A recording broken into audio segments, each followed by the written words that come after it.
everybody, welcome back to RPG Imaginings. A little bit of change of pace here on the channel, but I think that this is going to be a very positive change of space in that this is some fiction that happens to be role-playing adjacent. So as you can see by the cover, this is Arthur the Soldier by Chris Gidlow, and this is book one of the Ruin of Britain series, and you may be wondering right now, well, okay, Arthur, Legend of Arthur, role-playing adjacent, this must be Pendragon adjacent, and you would be correct. And so this is the first novel of Pendragon fiction that is being released and was released recently on DriveThruFiction and DriveThruRPG. I think it's technically on DriveThruFriction, fiction, not friction. But it's all basically sourced from the same printing house. And I should mention before we dive into the weeds here that this book was sent to me by Michael O'Brien, MOB, at Chaosium, after I had posted a recent video specifically about my experiences with Pendragon at Genghis Khan in near Denver in February of this year. And this was a complete surprise to me. I didn't request this at all. And so shout out to Michael O'Brien for sending it to me. This certainly wasn't a request of mine at all, but I'm really glad that I received it because I have read it. And this will be a set of spoiler-free impressions of my read of the book. And I guess just my one-liner that I should probably give just right off the bat is that Arthur the Soldier really did help me to visualize descriptively what a medieval Pendragon-style world could look like. And I want to emphasize the word could here because your Pendragon will vary, and there is the Hollywoodized version of the story of Arthur. There is the historical, loosely text and poem version of Arthur. There's modern fiction versions of Arthur. And this book is a more of a true to realism medieval take on Arthur. And I found it absolutely fascinating. And I do highly recommend this book to people. I was pleasantly surprised. I started reading it, skeptical at first, and then I found that I really got into it.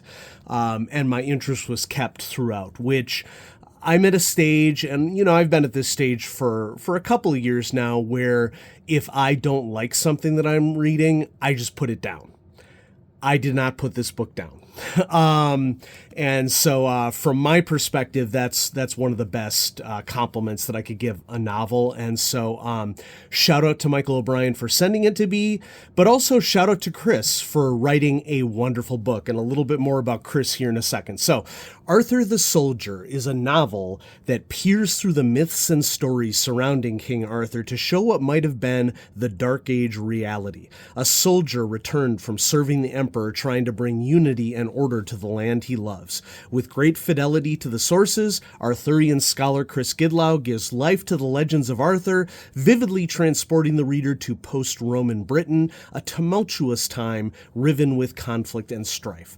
Arthur the Soldier is the first part of the Ruin of Britain trilogy, and honestly, folks, I can't wait for the second one, because like any good book writer, this one does indeed end on a cliffhanger. I don't think that qualifies as a spoiler. It's something that you come to expect from trilogies, and that's on the back.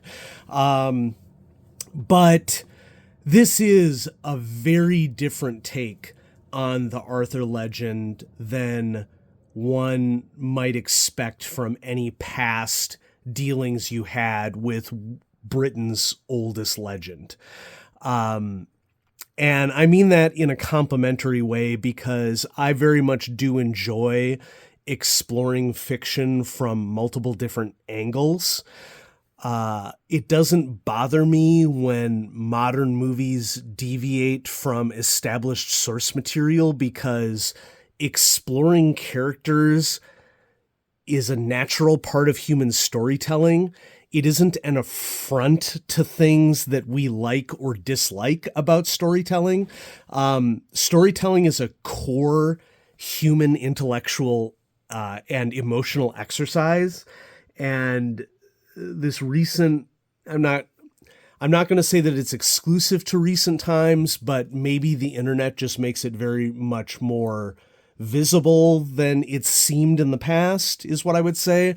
That it seems, like there's a group of people that, like all people, dislike change. And when you change anything about stories that they enjoyed when they're little, they take it personally, and it's like a personal affront to them. And, I'm sad to say it can reveal a lot of people's prejudices when they get angry about changes that happen to fiction that are different angles or explorations of characters, or different looks into the symbolism or the themes that exist within modern storytelling. And this novel is very much that.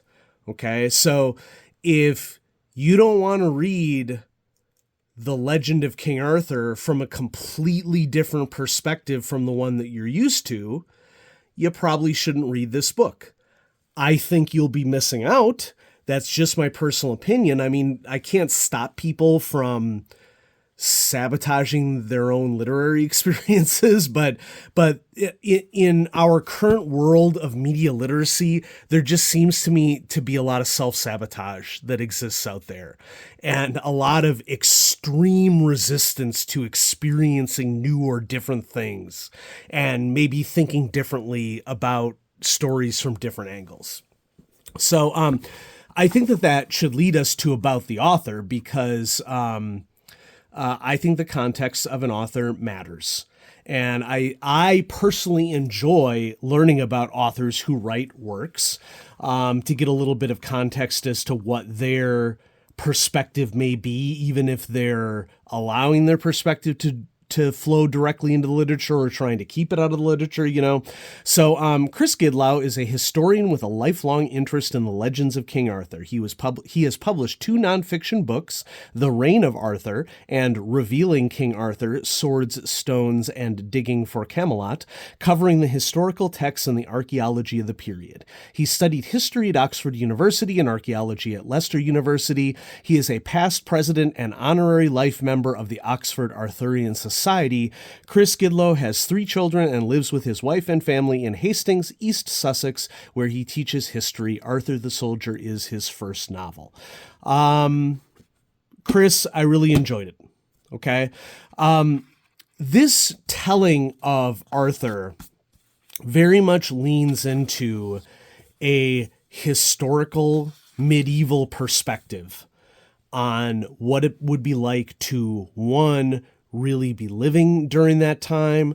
Probably my most favorite aspects of this novel is details in terms of what the social structures might have been like during that time, which I think is particularly important for Pendragon from the perspective of the court intrigue and politics and social customs and the way that the passion system works in Pendragon, the role-playing game. And so here's the map of the British Isles during this time. And when I say British Isles, okay, I understand that a lot of people don't like that terminology, okay? But I do want to throw out there that Ireland is shown here in the corner, okay? But one of the big challenges of reading this book, and I think it's a healthy challenge, is that all of the names of places and characters are based off of some formulation of Welsh or Old English or other languages that would have been present in the region at the time. And so the names are very, very different from what a modern reader might expect.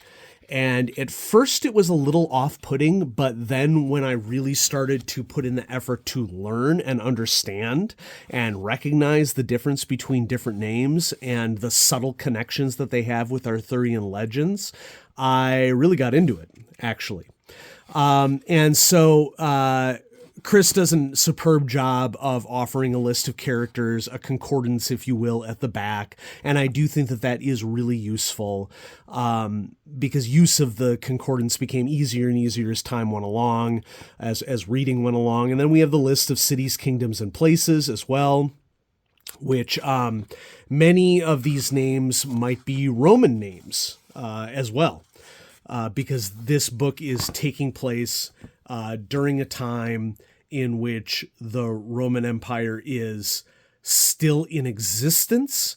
And I don't think that this is really a spoiler at all, but Arthur the soldier refers to the fact that, and this is introduced, I'm pretty sure, within the first few pages of the book, that Arthur served in the Roman legions in the East and has returned to Britain.